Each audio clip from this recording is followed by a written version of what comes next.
Oleh tuntum kan video acuanin Yano SBI manga ATM card online na thilena na man thelo bill payment vela ta na man thelo in lo in deactivate engtin kan activate tang kan siam thatang ti kha kan enti doni masaberin Yano SBI kan log in nga Yano SBI kan log in a chuanin heta hianin service request ahian kan kalang service request ahian kan kalang a luan ATM debit card ahian kan kalang chuan ta hian profile password kan chulu don ni profile password kan chulu ta submit kan metanga chuanin tunla hian ATM card thar kan dil emo ATM card kan roncheng thar re rengi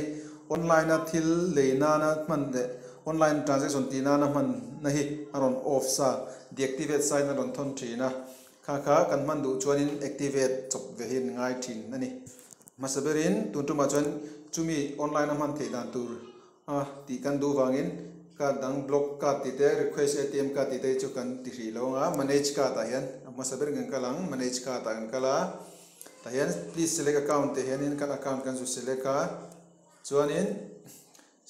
select card ti hianin please select den kan ATM card kan su select le nga chumi zo a manage users ti heng kalang hey entinan e-commerce transaction ti online thil le nan tele bill payment na ta na card kan man do na chi khania kha he ta hian allow in off sa kha tier on mai the hi ni da chuan international users te po hi tian on mai the nia anoi contactless NFC functionality hi chu tam ka tam ta khen la support che lo wangin kan choi ri lo nga chuanin entinan hemi tangin entinan kan ATM card kha ATM bu da man thei lo kan da du bon hetian off le me ya ti khania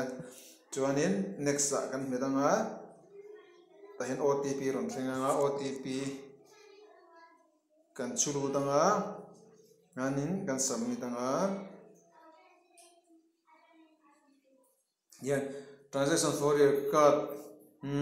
has been accepted entita hemi kan ti hui chuan online in kan ATM kan debit card te poka kan mang thei to me doni tin ATM pin siam thar tu te tan pon he this video description a hian ATM pin siam dan link kan da thawa ka kain lo mang tang kai doni ole